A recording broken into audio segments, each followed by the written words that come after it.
దాహాన్ని తీర్చినటువంటిదిగా ఉంటుంది. 8వ వచనం నుంచి 37వ వచనం వరకు 2వ పారాగ్రాఫ్ని మనం చూస్తూ ఉంటున్నాం. It is so lengthy paragraph, చాలా పెద్దది కదండి. సో ఇక్కడ ఏంటి అంటే ఘనురాలు లేక షూనేమీరాలు, మరి తన భర్త ముసలివాడు అంటే కుర్రగా ఉంటుందా? ఈమె కూడా ముసలిదై ఉంటుంది. అయితే దైవజనుడి పట్ల ప్రేమ చూపించిన దాని కొరకై ఎలీషా అంటాడు, ఈమెకు మనం ఏం చేయాలో కనుక్కో అని. నాకేమీ అవసరం లేదని అవంటుంది. తర్వాత తనకి బిడ్డలు లేరని తెలుసుకొని, వచ్చే ఈ నాటికల్లా నీకు కుమారుడు పుడతాడు, మరి నీ సంకన కుమారుడు ఉంటాడని చెబితే, దైవజనుడు అబద్ధమాడదు, నా భర్త ముసలివాడని ఈ షూనేమీరాలు చెబుతూ ఉంటుంది. అంటే వాళ్ళిద్దరు కూడా మరి బిడ్డలను కంటానికి మరి వయసు లేదు అనేటువంటిది మనం చూస్తుంటున్నాం.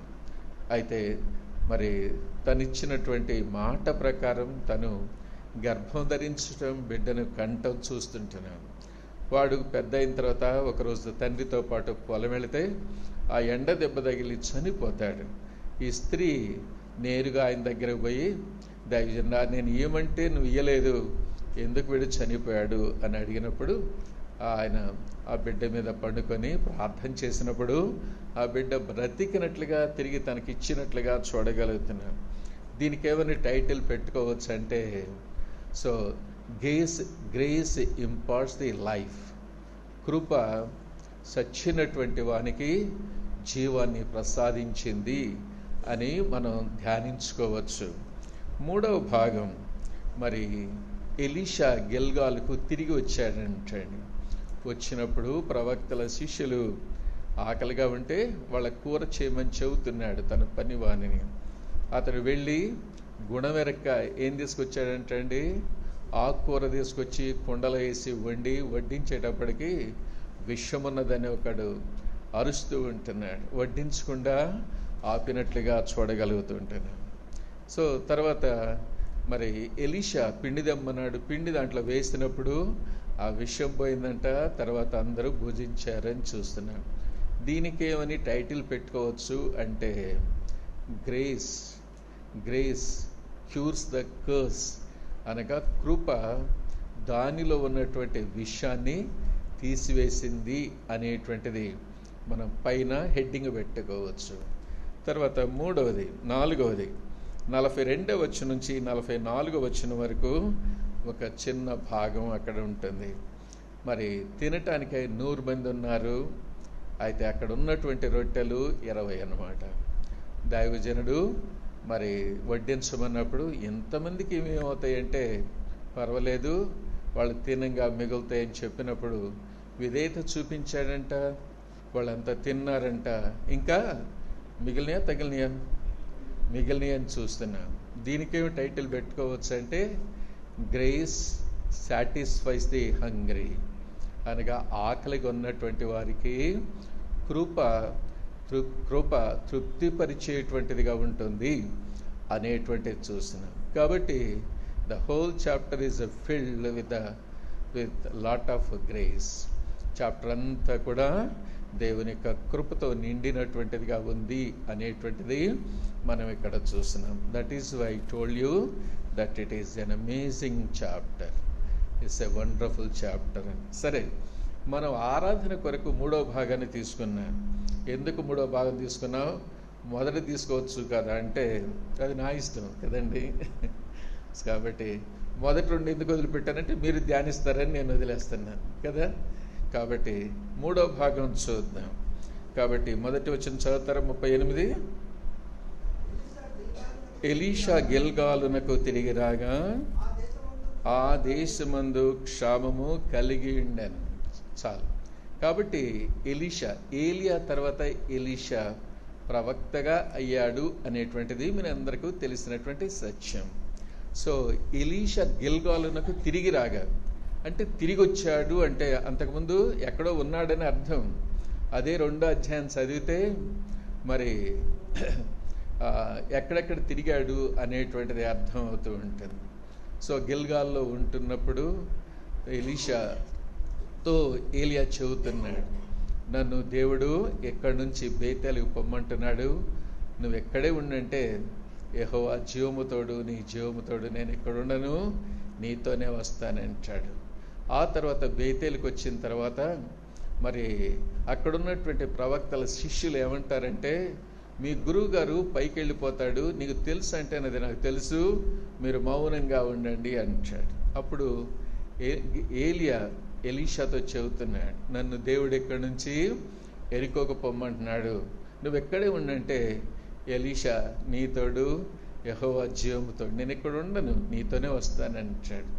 అక్కడి నుంచి ఎరికోకి వెళ్ళినప్పుడు అక్కడ కూడా ప్రవక్తల శిష్యులు ఒక మాట అంటారు, మీ గురువు గారు పైకి వెళ్ళిపోతారు, మీరు నీకు తెలుసా అంటే నాకు తెలుసు, మీరు మౌనంగా ఉండండి అంటాడు. అప్పుడు వెంటనే మళ్ళా ఏలియా అంటాడు ఎలీషాతోటి, నన్ను ఇక్కడి నుంచి దేవుడు యోర్దాను పొమ్మంటున్నాడు, నువ్వు ఎక్కడే ఉండంటే ఎట్టి పరిస్థితుల వల్ల కాదు, నీతోడు యెహోవా జీవముతోడు, నీతోనే వస్తానంటాడు. ఆ తర్వాత యోర్దానికి వెళ్ళి మరి యోర్దాన్లో ఆరోహణమైనటువంటి వానిగా చూడగలుగుతున్నాం. ఈ 4 ప్రదేశాలు గుండా వెళ్ళిన తర్వాత మరలా గిల్గాల్కి వచ్చాడు అనేటువంటిది ఇక్కడ సందర్భం. ఈ 4 ప్రదేశాలు ఏంటి అంటే మరి ప్రవక్తల శిష్యులను తర్ఫీదు చేసేటువంటి ప్రదేశాలు లేక స్కూల్స్ అని చెప్పుకోవచ్చు. మరి ఎవరైనా సేవకు గనక సమర్పించుకుంటే గత దినాల్లో హెబ్రోను పొమ్మనేవాడు. ఇప్పుడు హెబ్రోన్ పరిస్థితి బాగలేదు కాబట్టి అక్కడ పొమ్మంట్ల, ఎక్కడ లోకల్గా ఉంటే అక్కడే ట్రైనింగ్ ఇవ్వండి అని చెబుతూ ఉంటున్నారు. ఆ హెబ్రోను ఏ రీతిగా నూతనంగా సేవకు సమర్పించుకున్నటువంటి వారికి ట్రైనింగ్ సెంటర్, తర్ఫీదు పాఠశాలగా, తర్ఫీదు ప్రదేశంగా ఉంటుందో, ఈ 4 కూడా అలానే ఉంటున్నాయి. ఇవి కాక రామాలో ఒకటి ఉంది, అదేవిధంగా కర్మేల్లో కూడా ఒకటి ఉందని మీ అందరికీ తెలుసని నేను నమ్ముతూ ఉంటాను. సరే, ఈ 4 ప్రదేశాల గుండా వెళ్ళి గిల్గాల్కి వచ్చాడంటే, గిల్గాలు అంటే అర్థం ఏంటి? యెహోషువ గ్రంథం 5:9 కనుక మీరు చదివితే దొర్లిపోయాను అని ఉంటుంది. ఏం దొర్లిపోయిందంటండి? ఐగుప్తు అవమానం దొర్లిపోయిందంట. ఇశ్రాయేలీలు ఐగుప్తును విడిచిపెట్టిన తర్వాత కనానుకు వెళ్ళేటువంటి మార్గంలో మరి యోర్దాన్ నది దాటి ఒక ప్రదేశానికి వస్తారు. అక్కడ దేవుడు చెబుతూ ఉంటున్నాడు, వీరందరూ యెహోషువతో చెబుతూ ఉంటున్నాడు, వీరందరికీ సున్నతి చేయమని చెబుతున్నాడు. చేసిన తర్వాత దానికి ఒక పేరు పెడుతూ వచ్చారు. ఏం పేరు పెట్టారండి? గిల్గాలు. గిల్గాలు అంటే అర్థం ఏంటంటే దొరిలిపోయాను, రోల్డ్ అవే. ఏం దొరిలిపోయిందంటే ఐగుప్తు అవమానం.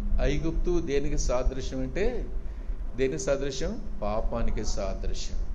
ఉదయకాలం ఎందుకు మనం ప్రభుని ఆరాధించాలంటే, ఐగుప్తు అనేటువంటి పాపం మన జీవితాల్లో మనలో నుంచి దొర్లిపోవటాన్ని బట్టి మన ప్రభుని ఆరాధించబద్దులుగా ఉంటున్నాం. కాబట్టి ప్రవక్తల శిష్యులు ఆయా సమయాల్లో ఈ తర్ఫీదు సెంటర్స్ని విజిట్ చేసేవారుగా ఉన్నారు. భక్సింగ్ గారు కూడా బ్రతికిన కాలంలో మరి ఒక ప్రాంతానికి వెళ్ళి ఆ ప్రాంతంలో ఉన్నటువంటి మందిరాలన్నింటిని విజిట్ చేస్తూ వాక్య పరిచర్య చేస్తూ వెళ్ళేటువంటి వాడు అనమాట. ఎందుకు అలా చేశాడంటే బైబిల్ని ఆధారం చేసుకొని చేస్తూ వచ్చాడు. ఇక్కడ నుంచి ఈ ఎలీషా 6వ అధ్యాయం మీరు చూస్తే యోర్దానికి వెళ్ళినట్లుగా చూడగలుగుతున్నాం. ఎందుకు వీళ్ళు అట్లా మరి విజిట్ చేసేవాళ్ళంటే, అక్కడ తర్ఫీదు పొందుతున్నటువంటి వారి యొక్క క్షేమ సమాచారాలు తెలుసుకోవటానికి కొరకై, వారికి ఎలా తర్ఫీదు పొందుతున్నారని తెలుసుకోవటానికి కొరకై ఆయా సమయాల్లో అక్కడికి వెళ్ళేటువంటి వారు అనేటువంటిది అర్థమవుతుంది. ఈ కోవల్లోనే ఏలియా వెళ్ళిపోయాడు కదండి. వెళ్ళిపోయిన తర్వాత ఇప్పుడు గిల్గాల్కు తిరిగి రాగా అంటే ఎక్కడ తిరిగి రాగానే మనం చూడగానే ఇంతకుముందు ఎక్కడున్నాడు అనేటువంటిది మనకి స్ట్రైక్ అవ్వాలి, అర్థం కావాలన్నమాట. అప్పుడు వెనకపోయినప్పుడు మనకు అర్థమవుతుంది. సరే, తిరిగి గిల్గాల్కి వచ్చాడు. గిల్గాలు అనుభవం ఏంటి అంటే దొర్లిపోయినటువంటి అనుభవం, ఐగుప్తు అవమానం దాటిపోయినటువంటి అనుభవాన్ని చూపిస్తూ ఉంటాను.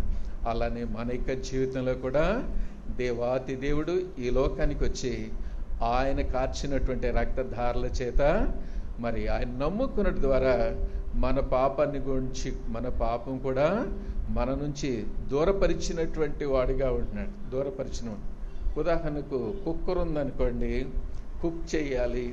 కుక్ చేసేదానికి ముందు కొంచెం లోపల బయట చూస్తాం. ఎక్కడన్నా మట్టి ఉందనుకోండి, అలానే కుక్ చేయరు, చేస్తారండి? ఏం చేస్తాం? సో నీటితో కడుగుతాం. కడిగి సింకులో వేసిన తర్వాత సింకులోనే ఉంటుందా, పోతుందా? ఎక్కడికో పోతుంది. అలానే యేసుక్రీస్తు ప్రభు వారి యొక్క రక్తము మన పాపాలను కడిగి పరిశుద్ధులుగా చేసినటువంటిదిగా ఉంటుంది. అంతేకాదు 103వ కీర్తన 12వ వచనంలో మన పాపాలను తూర్పుకు పడమరకు ఎంత దూరమో అంత దూరం చేశాడండి. దొర్లిపోయేటువంటిది ఎక్కడికి పోతుందో ఎంత దూరం పోతుందో మనకు తెలియదు. తెలుస్తుందా? ఏదన్నా ఒక వస్తువు పైన అక్కడ ఎత్తు నుంచి వదిలేశారనుకోండి, అది ఎంత దూరం పోతుందో ఎక్కడ అవుతుందో మనకు తెలియదండి. అదేవిధంగా దేవాతి దేవుడు యేసుక్రీస్తు ప్రభుని మన యొక్క జీవితంలో అంగీకరించడం ద్వారా మన పాపాలు ఎంత దూరం చేశాడంటండి? తూర్పుకు పడమరు ఎంత దూరమో అంత దూరం చేస్తాం. తూర్పుకు పడమరకు ఎంత దూరం? చదువుకున్న వాళ్ళు చెప్పాలి. పెద్దవాళ్ళని అడగటం భావ్యంగా ఉండదు. ఎందుకంటే నాకంటే వయసు పెద్ద కలిగినటువంటి వాళ్ళు ఉన్నారు. నన్ను అడుగుతావా అంటారు వాళ్ళు. కాబట్టి ఎవరినొస్తుందో చెప్పాలి. ఎంత దూరం అండి? It is a infinite. కాబట్టి అనంతమైనటువంటి దూరంలో వేశాడు. మీకా 7:19 వచనం చూస్తే సముద్ర అగాధంలో వేశాడంటే. ఎక్కడ వేశాడు? సముద్ర అగాధం. సముద్రానికి ఎంత దూరం? గర్ల్స్ ఎట్లా మాట్లాడటం లేదు, స్ట్రైక్ చేసినట్టుగాను. బాయ్స్ని అడుగుతాను ఇప్పుడు, సముద్రం ఎంత దూరం చెప్పండి? ఎంత లోతు? Again it is infinite. ఎంతో అనంతమైనటువంటి దూరం. అంత లోతున మన యొక్క పాపాలు దేవుడు దూరపరిచినటువంటి వాడిగా ఉన్నాడు. అందుకు దేవుని స్తుతించాలి. ప్రియమైనటువంటి వాళ్ళరా, యేసుక్రీస్తు ప్రభు వారి యొక్క రక్తం మనకి ఏం చేసింది అంటే 1 పేతురు 1:19 వచనంలో మనందరికీ తెలిసింది. 18వ వచనంలో అంటాడు, వెండి బంగారముల వలన మీరు విమోచించబడలేదు, అమూల్యమైన నిర్దోషమైన నిష్కళంకమైన గొర్రెపిల్ల అనేటువంటి క్రీస్తు రక్తము చేత మీరు విమోచించబడ్డారు. విమోచన అంటే విడుదల అని అర్థం. అనగా విమోచన అంటే రిడమ్షన్. దీనికి ఇంకొక పదం ఏముంది అంటే డెలివరెన్స్, అనగా విడుదల అని.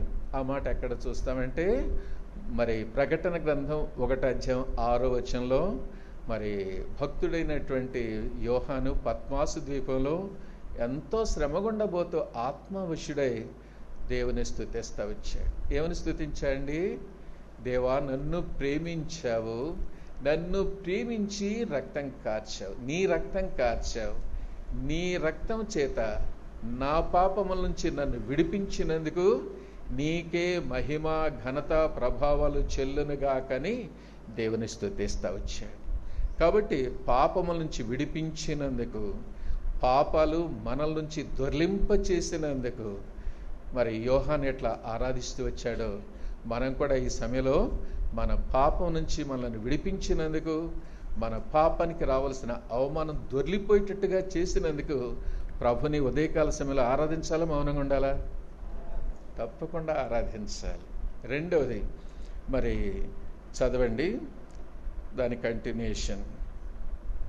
ప్రవక్తల శిష్యులు అతని సమక్షమునందు కూర్చునిండగా అతడు తన పనివారిని పిలిచి పెద్ద కుండ పొయ్యి మీద పెట్టి ప్రవక్తల శిష్యులకు కూర వంట చేయమని సెలవిచ్చాను. అయితే ఒకడు కూర కొలియేరుటకు పొలంలోనికి పోయి వెర్రి ద్రాక్ష చెట్టును చూసి దాని గుణమెరక దాని తీగలు తెంపి ఒడి నిండా తీసుకొని వచ్చి వాటిని తరిగి కూర కుండలో వేశాను. తినుటకు వారు వడ్డించగా ప్రవక్తల శిష్యులు రుచి దైవజనుడు ఆ కుండలో విషమున్నదని కేకలు వేసి దాన్ని తినక మానిరి.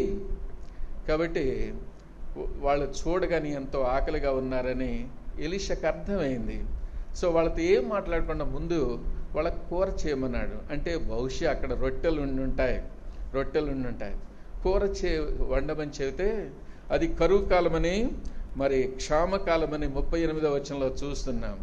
కరువు కాలంలో కూరగాయలు దొరుకుతాయండి.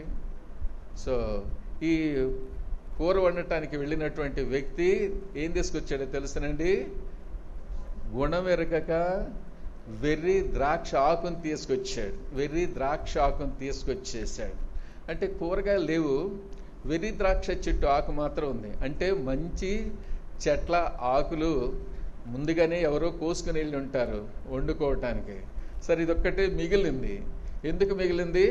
మిగతా వాళ్ళకి తెలుసు ఏంటిది, వెర్రిది, వండుకోవటానికి తినటానికి పనికిరాదు అని. ఈయనకు తెలియదు కదండి.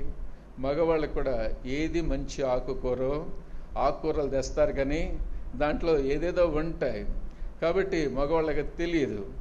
అంతేకాదండి, ఆడవాళ్ళకి కూడా కొంతమంది తెలియదు. ఎందుకు చెప్పండి? ఈ రోజుల్లో మరి హైటెక్ వాళ్ళు ఆడవాళ్ళు వండరు కదండి. ఎవరు వండుతారు చెప్పండి? అబ్బాయిలన్నా వండుతారు, భర్తలన్నా వండుతారు, లేకపోతే బయట నుంచన్నా తెప్పించుకుంటారు అనమాట. కాబట్టి ఈరోజు మగవాళ్ళకే కాదు కానీ ఆడవాళ్ళకి కూడా కొంతమందికి తెలియదు అని నేను చెబుతున్నాను. నేను ఆకుకూర తీసుకొస్తే నాకు తెలియదు, నువ్వే కొసేయి అంటది. అంటే అర్థం ఏంటంది మీకు ఇప్పుడు అని నేను అనుకుంటున్నాను. కాబట్టి ప్రియమైనటువంటి వాళ్ళరా, ఈ వ్యక్తి దాని గుణమెరకక ఏం చేశాడు? వెర్రి ఆకుకూర తీసుకొచ్చాడు. దేవుడు ఎందుకు వెర్రి ఆకులను సృష్టించాడండి? దేవుడు అలాంటివి కూడా సృష్టిస్తాడంటే, ఎప్పుడు ఈ వెర్రి చెట్లు పనికి మాలినటువంటి వచ్చినంటే ఆదాము పాపం చేసినప్పుడు. ఆదాం పాపం చేయకముందు ఏదైనా తోటలో ఇలాంటివి లేవండి.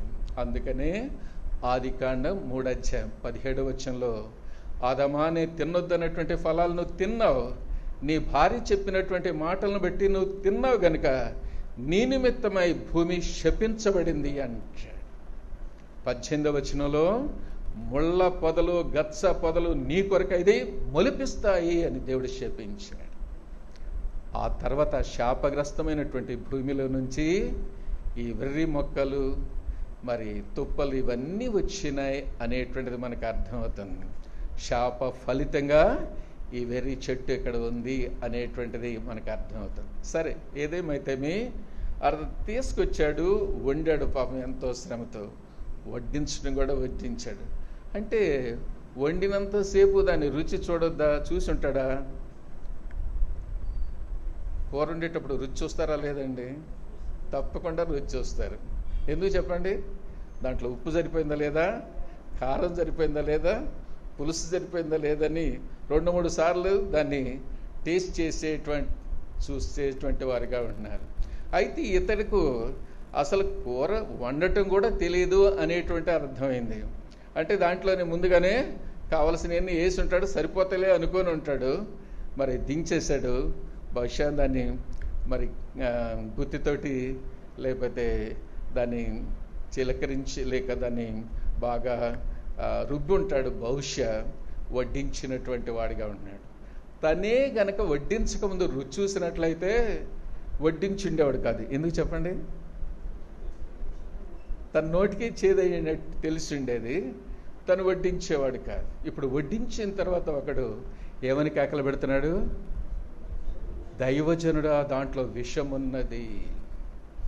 దైవజనుడా, ఆ కుండలో విషం ఉన్నది అనగానే దైవజనుడు పిండి తీసుకురండి, దాంట్లో వెయ్యండి అన్నాడు.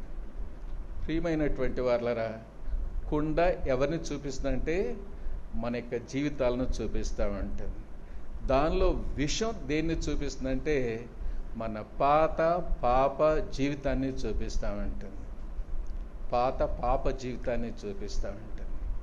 ఉదాహరణకు ఇర్మియా గ్రంథం 18వ అధ్యాయంలో కుమ్మరి కుండలు చేయటం మనం చూస్తూ ఉంటున్నాం. కుమ్మరి ఏం చేస్తున్నాడండి? కుండలు చేస్తూ ఉంటే విడిపోతున్నాయంట. మళ్ళా తీసుకొని దాన్ని చేస్తూ ఉన్నాడు. ఇది దేన్ని చూపిస్తుందంటే ఇశ్రాయేలు అనేక సార్లు తిరుగుబాటు చేసిన, అనేక సార్లు తప్పిపోయినా, దేవుని ఎంతగా విసిగించినా కూడా దేవుడు ప్రేమ కలిగినటువంటి దేవుడు వారిని సమకూర్చడానికి ప్రయత్నం చేసినటువంటి దాన్ని చూపిస్తూ ఉన్నది అని చూస్తున్నాం. కాబట్టి కుండలు, అక్కడున్నటువంటి కుండలు ఎవరిని చూపిస్తుంది అంటే, ఈ కుండలు చేసేటువంటి మట్టి దేన్ని చూపిస్తుంటే ఇశ్రాయేలును చూపిస్తూ ఉంటుంది. ఆనాటి ఇశ్రాయేలు ఈనాడు రక్షించబడినటువంటి మనకు సాదృశ్యంగా ఉంటుంది. కాబట్టి విడిపోయేటువంటి కుండలు ఇశ్రాయేలునే చూపిస్తూ ఉంటుంది. 31వ కీర్తన 12వ వచనంలో దావీదు ఒక చక్కటి మాట అంటాడండి. తీసిన వాళ్ళు చదువుతారా? కీర్తన 31, Psalm 31 verse 12. మరణమై స్మరణకు రానివలే మరవబడితిని, ఓటి కొండ వంటి వాడనైతని. మరణమై స్మరణకు రాకున్న వానివలే మరువబడితిని. అంతేకాదు, ఓటి కొండ వంటి వాడనైతేని అని చెబుతున్నాడు.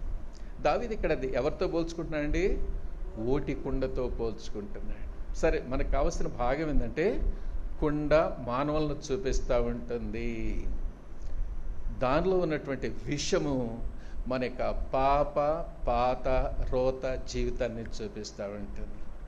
రోత జీవితాన్ని చూపిస్తూ ఉంటుంది. విషమున్నటువంటి కుండ నిష్ప్రయోజనమైంది. ప్రయోజనమైందండి. విషమున్నదనగానే అందరూ తింటం మానేస్తూ వచ్చారు.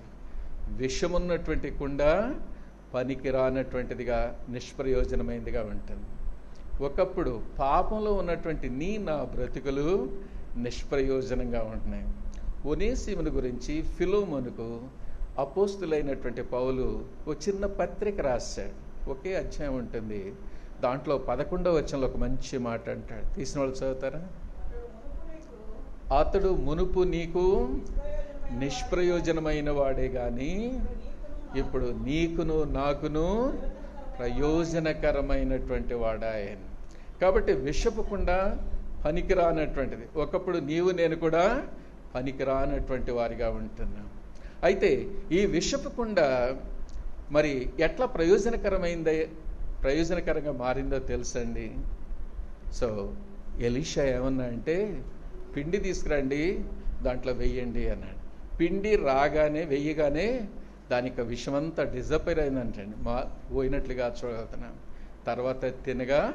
తర్వాత వడ్డించగా వాళ్ళంతా తిన్నారు అనేటువంటిది చూస్తున్నాం. పిండి ఎవరికి సాదృశ్యం అంటే, మన ప్రభు అయిన యేసుక్రీస్తు వారికి సాదృశ్యం. ప్రియమైనటువంటి వాళ్ళరా, ఆ కుండలో ఉన్నటువంటి విషము మన యొక్క పాప జీవితాలకు సాదృశ్యంగా ఉంటుంది. సుమతి శతకంలో చిన్న పద్యం ఉంది. ఏంటన్నా, ఎంత ప్రిలిమరీ థింగ్స్ మాకు చదువుతున్నారు అంటారు. మరి తల నుండి విషము ఫణికిని అనగా, తలలో విషం ఎవరికి ఉంటుందంటండి? పాముకుంటుంది. ఫణి అంటే పాముకుంటుంది. తోక నుండి వృశ్చికమునకు, తేలిక ఎక్కడ ఉంటుందండి?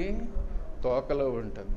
కలునకు అంటే దుర్మార్గునికి, పాపికి ఎక్కడ ఉంటుందంటే నిలువెల్ల విషము గదరా సుమతి అంటాడు. కాబట్టి పాపులై ఈ విషం దేనికి సాదృశ్యంగా ఉందంటే పాపానికి సాదృశ్యంగా ఉంటుంది. కలుడు పాపి, కలుడు దుర్మార్గుడు, నీచుడు అనేటువంటి అర్థాలను చూపించేటువంటిదిగా ఉంది. ఒకప్పుడు మనం పాపులుగా ఉంటున్నాం. నేను పాపిని కాదని వాళ్ళు ఎవరైనా ఉన్నారా? చెయ్యొద్దండి. అలా మనల్ని మనం చెప్పుకుంటే 1 యోహాను 1:8 ప్రకారం మనలను మనమే అబద్ధికులుగా చేసుకునే వారిగా ఉంటున్నాం.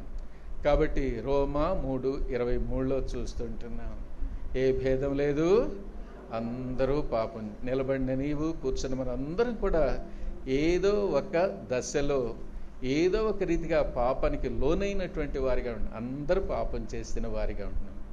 కాబట్టి ఈ విషపకుండా మన యొక్క పాత రోత జీవితానికి సాదృశ్యంగా ఉంటుంది. అందుకని సియోను గీతాలో ఒక మంచి పాట ఉంటుంది. ఏం పాట చదువుతారండి? పాపపు విషముతో నా పాత్ర నిండెన్, పాపపు విషము నా పాత్ర నిండెన్, ప్రభు యేసుండను పిండిని కలుపు, ప్రభు యేసుండను పిండిని కలుపు, పాప మరణము విడుసుమా, పాప మరణము తొలగించుమా. చాలు. కాబట్టి పాపపు విషయంతో మన కుండలు నిండినటువంటివిగా ఉన్నాయి. క్రీస్తేస్తు అనేటువంటి పిండి మనలోనికి వచ్చినప్పుడు మనలో ఉన్నటువంటి పాప విషయం తొలగించబడిందని చూస్తున్నాం. అందుకు దేవుని స్తుతించాలి. పాప విషయంతో ఉన్నటువంటి నా జీవితం, నా బ్రతుకు నీకు నిరుపయోగంగా ఉన్నది ఉంటూ ఉన్నాం. అదే ఇందాక చూస్తూ వచ్చాం. విషపు కుండ పనికిరానటువంటిదిగా, ప్రయోజనం లేనటువంటిదిగా, నిష్ప్రయోజనంగా ఉంటుంది. ఒనేసిం కూడా ఒకప్పుడు నీకు పనికిరాని, నీకు నిరుపయోగంగా ఉంటూ వచ్చాడు, నిష్ప్రయోజనంగా ఉంటూ వచ్చాడు. అయితే ఇప్పుడు నీకును నాకును ప్రయోజనకరంగా. కాబట్టి ఒకప్పుడు నీవు నేను కూడా విషపుకుండలాగా నిష్ప్రయోజనంగా ఉన్నాం, కానీ ఇప్పుడు ఆయనకు ప్రయోజనకరంగా ఉన్నాం. ఎలా ఉన్నామంటే ఈ పిండి అనేటువంటి యేసు ప్రభు మనలోనికి రావటాన్ని బట్టి సో ఆయన వచ్చిన దాన్ని బట్టి మళ్ళీ ఇప్పుడు ఏం చేశాడండి? 2 తిమోతి 2:21 2 తిమోతి చాప్టర్ 2:21 తీసిన వాళ్ళు చదువుతారా?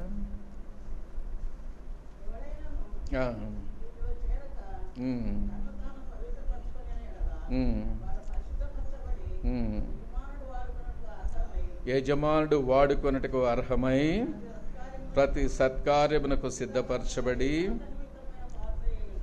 కాబట్టి ప్రియమైనటువంటి వాళ్ళరా, నిష్ప్రయోజనమైనటువంటి మన ఘటాలను, మన జీవితాలను ఈ పిండి అనేటువంటి యేసుక్రీస్తు ప్రభు రావటం ద్వారా యజమానుడు వాడుకొనుటకు అర్హమైనటువంటి పాత్రలుగా, కుండలుగా మనల్ని చేస్తూ వచ్చాడు. దానికి దేవుని స్తుతించాలనా లేదండి? యేసయ్య విషపు కుండలాగా నిష్ప్రయోజనంగా, నిష్ప్రయోజకుడిగా నేను ఉంటూ వచ్చాను. అయితే క్రీస్తు అనేటువంటి పిండి నాలోనికి రావటం ద్వారా, లేక పిండే అనేటువంటి క్రీస్తు నాలోనికి రావటం ద్వారా నిష్ప్రయోజనమైనటువంటి నా బ్రతుకును యజమానుడు వాడుకున్నట్టుగా అర్హమైనటువంటి పాత్రగా నన్ను చేసినందుకు నీకెంతో వందనాలని రెండవదిగా మనం ప్రభుని స్తుతించాలి. నిష్ప్రయోజనమైనటువంటి మన బ్రతుకులను ప్రయోజనకరంగా యజమానుడు వాడుకొనుటకు అర్హమైనటువంటి పాత్రగా మనల్ని చేస్తూ వచ్చాడు. మూడవది, గింజకు ఒక ఆకారం ఉంటుంది. అదన్నా కదండి, ఎల్కేజీ యూకేజీలో మరి షేప్స్ నేర్పిస్తూ ఉంటారు. ట్రయాంగిల్ అని, రెక్టాంగిల్ అని, స్క్వైర్స్ అని, రౌండ్స్ అని నేర్పిస్తూ ఉంటారు. ఏదైనా గింజ తీసుకుంటే జొన్నలు కానీ, ఒడ్లు కానీ, లేకపోతే రాగులు కానీ, కందులు కానీ, ఏది తీసుకున్నా ఒక ఆకారం ఉంటుందా ఉండదా? తప్పకుండా ఒక ఆకారం ఉంటుంది. అది పిండి చేసిన తర్వాత పిండికి ఆకారం ఉంటుందండి. There is no shape for the flour. పిండికి ఆకారం ఉండదు. అదేవిధంగా నా బ్రతుకులను మార్చటానికి యేసుక్రీస్తు ప్రభు ఈ లోకానికి లేత మొక్కవలె వచ్చి తన స్వరూపాన్ని, సొగసును కోల్పోయినటువంటి వాడిగా ఉన్నాడు. ఆయన పొందిన దెబ్బల చేత మనకు స్వస్థతను అనుగ్రహించాడని యెషయా భక్తుడు యేసు ప్రభు వారు పుట్టకముందే 700 సంవత్సరాలకు ముందు ప్రవచించిన వాడిగా ఉంటున్నాడు. యెషయా 53 మొదటి 5 వచనాల్లో ఆ సిలువలో కొట్టబడినప్పుడు ఆయన తన స్వరూపాన్ని, సొగసును కోల్పోతాడు అని ముందుగానే రాస్తూ వచ్చాడు. అందుకని సీయోను గీతాల్లో ఒక మంచి పాట పాడుకుంటాం. ఏం పాట చెప్పండి? స్వరూపమైన సొగసైన లేదు, దుఃఖభరితుడాయను. స్వరూపమైన సొగసైన లేదు, దుఃఖభరితుడాయను. వ్యాధిగ్రస్తుడుగా వ్యాకులమందెన్ వీక్షించి త్రిప్పిరి ముఖముల్. వ్యాధిగ్రస్తుడుగా వ్యాకులమందెన్ వీక్షించి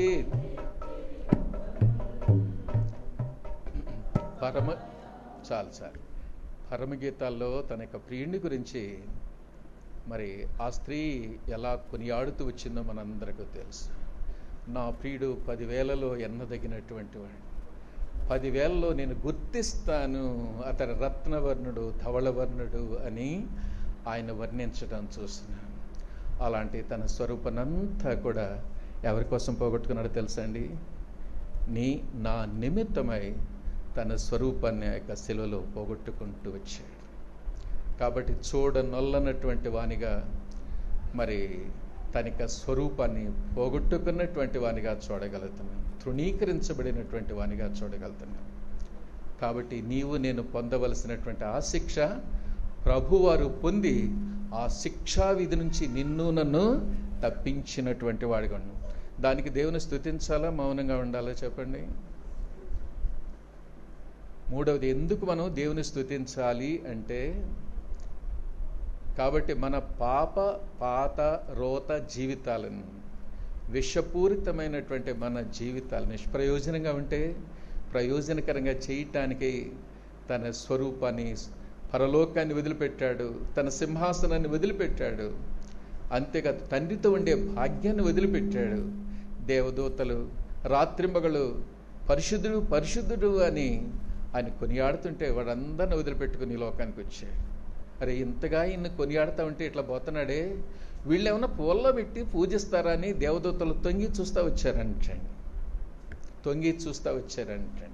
మొదటి పేతురు 1:12 తొంగి చూస్తూ వచ్చారంటే ఈయన ఏం చేయబోతున్నాడు అంటే, దేవుడు రక్షణ పాపికి ఎట్లా ఇస్తాడో వాళ్ళకి తెలియదు.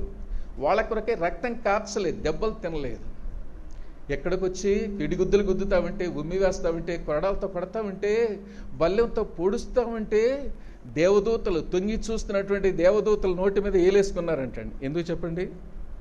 నా కొరకు ఎప్పుడు ఒక దెబ్బ తినలేదే, ఒక రక్తబొట్టు కార్చలేదు ఏంటి అనేటువంటిది.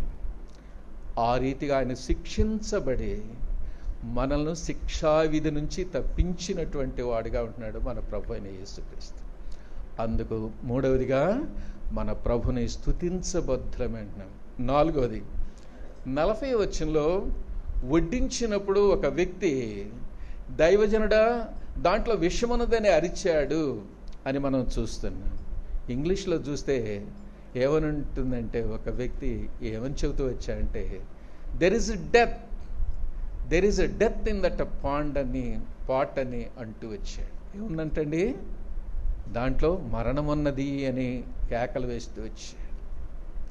తెలుగులో విషం ఉన్నది అన్నాడు, కానీ ఇంగ్లీష్లో దెర్ ఇస్ ఎ డెత్ అని కేకలు వేస్తూ వచ్చాడు. ప్రియమైనటువంటి వాళ్ళరా, రోమిల్కి రాసిన పత్రిక 6:23 చక్కటి మాట ఉంది. పాపం వలన వచ్చే జీతము మరణము. మన పాపంతో గనక మనం చనిపోతే పాపం వల్ల వచ్చే జీతం ఏందండి? మరణం. ఈ మరణం ఏ మరణమో తెలుసండి? ప్రకటన 21:8 తీసిన వాళ్ళు చదువుతారా? Revelation chapter 21:8. పిరికి వారును, అవిశ్వాసులను, అసహ్యులను, నరహంతకులను, వ్యభిచారులను, మాంత్రికులను, విగ్రహారాధికులను, అబద్ధికులందరూ అగ్ని గంధకములతో పాలు పంపులు పొందుదురు. ఇది రెండవ. పైన ఉన్నటువంటి లిస్టులో మనం ఏదో ఒక కోవకు చెందినటువంటి వారము. పాపులు ఎవరు అంటే ఆ పైన ఉన్నటువంటి లిస్టుని చెబుతూ ఉంటున్నాడు. దానిలో ఏదో ఒక కోవకు చెందినటువంటి వీరందరూ కూడా మరణించి ఎక్కడ పోతారంటండి? అగ్ని గంధకాలతో మండే గుండంలో ప్రవేశిస్తారు. ఇది రెండవ మరణం. మన పాపంలో మనం చనిపోయినట్లయితే పాపం వలన వచ్చే జీతం రోమా 6:23 ప్రకారం ఏందండి? మరణము. ఇది ఏ మరణం అంటే? రెండో మరణం. అగ్ని గంధకాలతో మండే గుండంలో ప్రవేశించేవారంగా. మానవుడికి ఒక భయం ఉంటుంది. హెబ్రీయులకు రాసిన పత్రిక 2:14-15 జీవితకాలమంతా మరణ భయంతో మానవుడు ఉంటున్నాడంట. పాపంలో చనిపోతే నేను నరకానికి పోతాను, అక్కడ యుగయుగాలు అల్లాడాలి అనేటువంటి భయం ఉంటుంది. అయితే యేసుక్రీస్తు ప్రభువారు ఈ లోకానికి వచ్చి ద్వారా, ఆయన నమ్ముకున్నది ద్వారా, యోహాను సువార్త 5:24 ఏముందండి? నా మాట విని నన్ను పంపిన వాని యందు విశ్వాసం ఉంచువాడు నిత్య జీవము కలవాడు, మరణములో నుంచి జీవములోనికి దాటి ఉన్నాడు. ఏ మరణం అండి ఇది? రెండో మరణం. ఇందాక మనం చదువుకున్న ఆ రెండో మరణం నుంచి దాటేడంటండి. మా యేసుక్రీస్తు ప్రభు ఈ లోకానికి వచ్చి సిలువలో చనిపోయి ఆయన నమ్ముకున్నట్టు ద్వారా ఈ మరణం నుంచి దాటింప చేశాడంట. దేంట్లోకి వచ్చారంటండి? జీవములోని. ఏ జీవం అండి ఆయన ఇచ్చింది? నిత్య జీవాన్ని ఇచ్చాడు. సో నిత్య రాజ్యాన్ని తన బిడ్డలకి ఇస్తూ ఉంటున్నాడు. అందుకనే మరి మత్తయి సువార్త 25:34లో నా తండ్రి చేత ఆశీర్వదించబడిన వారలారా రండి, లోకము పుట్టినది మొదలుకొని మీ కొరకై సిద్ధపరిచిన ఆ రాజ్యంలో ప్రవేశించండి అంటాడు. నిత్య నరకాగ్ని నుంచి తప్పించి నిత్య జీవము, నిత్య రాజ్యాన్ని దేవుడు మనకిచ్చాడు. అందుకు దేవుని స్తుతించాలా, మౌనంగా ఉండాలా? నాలుగోది మనకేమిచ్చాడు చెప్పండి? నిత్య నరకాగ్ని నుంచి తప్పించి నిత్య జీవాన్ని, నిత్య రాజ్యాన్ని మనకిస్తూ వచ్చాడు. అంతేకాదండి, వాస్తవంగా మనం చేసినటువంటి పాపానికి మనం శిక్ష అనుభవించాలి. అదే ద్వితీయోపదేశకాండం మరి 25:2లో చూపిస్తూ ఉంటుంది. నిర్గమాకాండం 21 అధ్యాయం 23 అధ్యాయం నిర్గమకాండము చూడండి, 21 అధ్యాయము 23 ఒకసారి.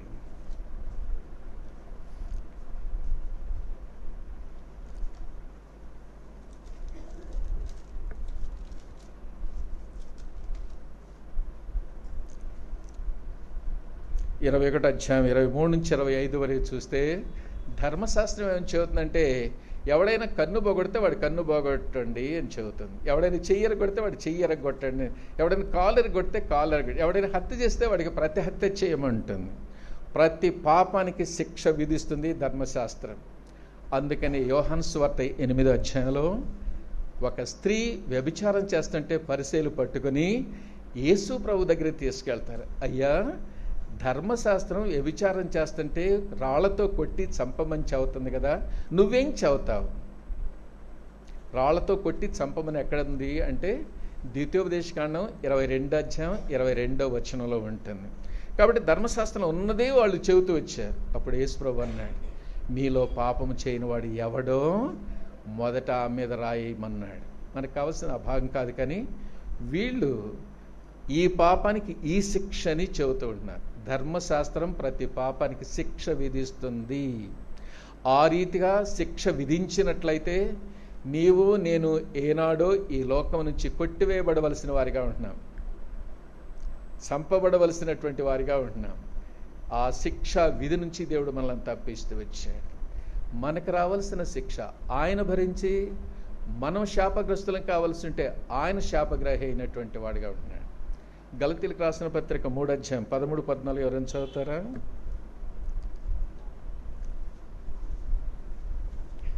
Galatians chapter 3 verse 13 and 14.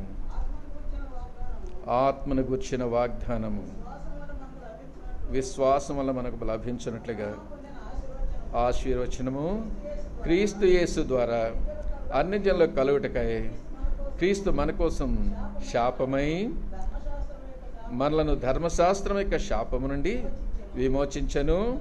ఇందును గూర్చి మ్రాను మీద వేలాడిన ప్రతివాడును శాపగ్రస్తుడు అని వ్రాయబడింది.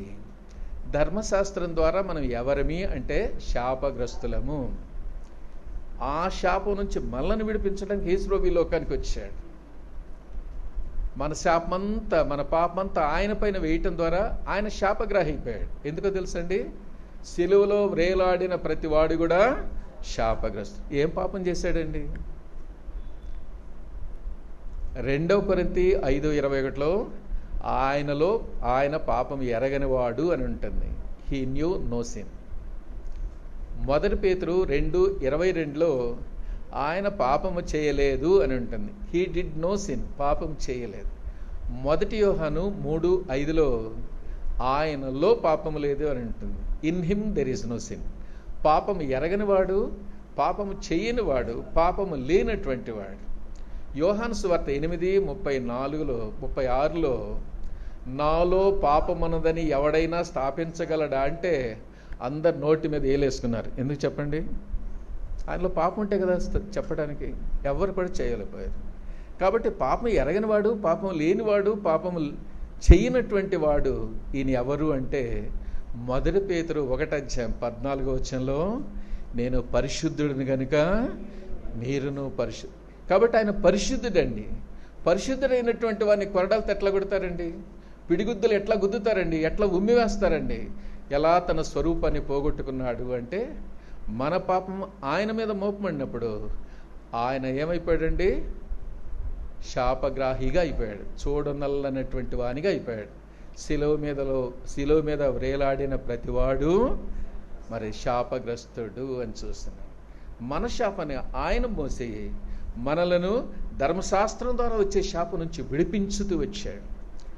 అందుకనే మరి కీర్తనల గ్రంథం 49:7 ఎవడు కూడా వాని తన సహోదరుని విమోచించలేడు అంటుంది. కారణం ఏందో తెలుసండి? 49 వాని విమోచన క్రయధనము బహు గొప్పది అని చూస్తున్నాం. అది ఎన్నటికి తీరనది, ఎప్పటికీ అట్లా ఉండవలసింది. కాబట్టి మన పాపముల నుంచి మనల్ని విడిపించటానికి, విమోచించటానికి ఆ క్రయధనం ఎంతో గొప్పదన్నమాట. అంత గొప్ప క్రయధనాన్ని ప్రభువారు చెల్లించారు. దానికి మనం యోగ్యులమా అంటే యేసు ప్రభువారు పరలోకం నుంచి ఈ లోకానికి రావటానికి, తన సింహాసనాన్ని వదులుకోవటానికి, తండ్రితో ఉండే భాగ్యాన్ని వదులుకోవటానికి, దేవదూతలు ఆరాధిస్తుంటే ఆరాధన వదిలిపెట్టుకుని సిలువలో ప్రాణం పెట్టడానికి నీవు నేను యోగ్యులమండి? కాదు. కృప అంటే ఏంటి అంటే దేనికైతే మనం పాత్రలు కాదో దానికి పాత్రలుగా చేయటమే దేవుని యొక్క కృప. రక్తం కార్చటం, పరిశుద్ధుడైనటువంటి ఆ ప్రభు పాపుల కొరకే రక్తం కార్చటం నీవు నేను యోగ్యులమంటే కాదు. అదేంటండి? ఆయన యొక్క కృప చేత మనల్ని రక్షించాడు. అంతేకాదు, పాపుల కొరకే తన ప్రాణం పెట్టాడు. పాపుల కొరకే ఆయన ప్రాణం పెట్టడానికి మనం యోగ్యులమంటే కాదు.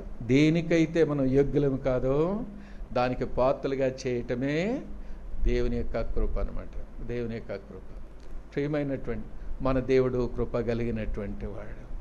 అందుకని సియోను గీతాల్లో పాడబడు, కృప గల దేవుని కొని చాలు. కాబట్టి మన దేవుడు ఎవరంటే కృప కలిగినటువంటి దేవుడు. కృప చేత నిన్ను నన్ను మరి తన రక్తం కార్చి ప్రాణం పెట్టి నిన్ను నన్ను విమోచించుకున్నటువంటి వాడిగా ఉన్నాడు.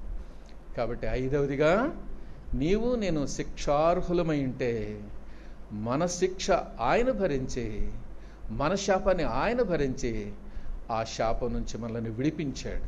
ఇది కేవలము ఆయన యొక్క కృపను బట్టి. గ్రేస్ క్యూర్స్ ది కర్స్ అని ఉంటుంది దానికి టైటిల్. కృప ఏం చేస్తుందంటండి? దానిలో విషాన్ని తీసివేసింది అని చూస్తున్నాం. కాబట్టి కేవలం దేని యొక్క కృప చేత దేవుడు మనలను శిక్షావిధి నుంచి తప్పించాడు. మనం చెల్లించవలసినటువంటి ఆ క్రయాన్ని ఆయన చెల్లించినటువంటి వాడిగా ఉన్నాడు. కాబట్టి క్రయం ఎంతో గొప్పదని మరి కీర్తన 49:9 చూస్తున్నాం. అంత క్రయాన్ని ప్రభువారు నీ కొరకే నా కొరకే చెల్లిస్తూ వచ్చి, అంత క్రయాన్ని చెల్లించినటువంటి ఆ ప్రభుని ఉదయకాల సమయంలో స్తుతించాలనా లేదా? అందుకనే ఒక దైవజనుడు అంటాడు, ఏమంటాడండి? నీ క్రయధనమధికము ఎంతో నా కర్త నిన్ను ప్రణుతింతు. నీ క్రయధనమధికము ఎంతో నా కర్త నిన్ను ప్రణుతింతు. నాకందరి కంటే ఘనుడా ఓ కల్వరి నాథా యేసు. నాకందరి కంటే ఘనుడా ఓ కల్వరి నాథా. అంత క్రయాన్ని చెల్లించినటువంటి ఆ ప్రభుని మౌనంగా ఉండకుండా 2 మాటలతో 3 మాటలతో ఆ ప్రభుని ఆరాధించుకోవటానికి దేవుడు మనం సహాయం చేయనుగాక. ఈ 2వ రాజులు 4వ అధ్యాయం 38 నుంచి 41 4 వచనాల్లో 5 విషయాలు చూస్తూ వచ్చాం. గిల్గాలు అంటే దొర్లిపోయినటువంటి అనుభవం, పాపము దొర్లిపోయిన దాన్ని బట్టి దేవుని మనం స్తుతించబద్ధులమై ఉంటున్నాం. రెండవది, నిష్ప్రయోజనమైనటువంటి మన బ్రతుకులను ప్రయోజనకరంగా యజమానుడు వాడుకొనుటకు అర్హమైనటువంటి పాత్రలుగా నిన్ను నన్ను చేస్తూ వచ్చాడు. ఒకప్పుడు నేను కూడా నిష్ప్రయోజనకరంగా ఉంటున్నాను, దేవుడు లేడని నిర్దేవునిగా జీవిస్తూ ఉంటున్నాను. అయితే నిజమైన దేవుని తెలుసుకోవటం ద్వారా ఆయన ప్రజలకు ఆయన కూడా ప్రయోజనకరమైనటువంటి వ్యక్తిగా నన్ను చేశాడు. అందుకు మనం దేవుని స్తుతించాలి. మూడవది ఏం చెప్పానండి? దాంట్లో పాపం ఉన్నది, దాంట్లో మరణం ఉన్నది అని కేకలు పెడుతూ వచ్చారు. గనక మన పాపంలో చనిపోయినట్లయితే రెండవ మరణము అనేటువంటి అగ్ని గంధకాలతో మండే గుండంలో ప్రవేశించేవారు. అయితే దాని నుంచి దేవుడు మనలను తప్పించినటువంటి వాడుగా ఉన్నాడు అని చూస్తున్నాం. దాటింప చేశాడు అని చూస్తూ వచ్చాను. ఎక్కడికి దాటింప చేశాడండి? నిత్య జీవాన్ని, నిత్య రాజ్యాన్ని మనకి అందుకు దేవుని స్తుతించాలి. నాలుగవది, మరి ఈ విషపు కుండలో ఉన్నటువంటి విషాన్ని తీసివేయటానికి, మన బ్రతుకులను మార్చటానికి ఆయన 10,000లో ఎన్నదగినటువంటి వాడైనప్పటికీ పిండివలే దంచబడి తన స్వరూపాన్ని, సొగసును కోల్పోయాడు. అందును బట్టి దేవుని స్తుతించాలని మనం చూస్తూ వచ్చాము. 5వది, ధర్మశాస్త్రం ద్వారా నీవు నేను శాపగ్రస్తులం. ఆ శాపాన్ని ఆయన పైన వేసుకొని మరి ఆయన శాపగ్రాహి మనల్ని ధర్మశాస్త్రం ద్వారా వచ్చే నుంచి శాపం నుంచి మనల్ని తప్పించిన వాడిగా ఉంటున్నాడు. ఎంతో క్రయాన్ని నీవు నేను చెల్లించవలసి ఉంటే మనం చెల్లించలేవని దేవాతి దేవుడు ఎరిగి ఆయన ఆ క్రయాన్ని చెల్లించి మనల్ని విమోచించిన వాడిగా, విడుదల చేసినటువంటి వాడు. అందుకు మనం దేవుని స్తుతించాలి. దేవుని ఆరాధించే వాళ్ళు ఎలా ఆరాధించాలంటండి? ఆత్మతో. అంటే మీరు త్వరగా చెబితే నేను త్వరగా ముగిచ్చేస్తాను.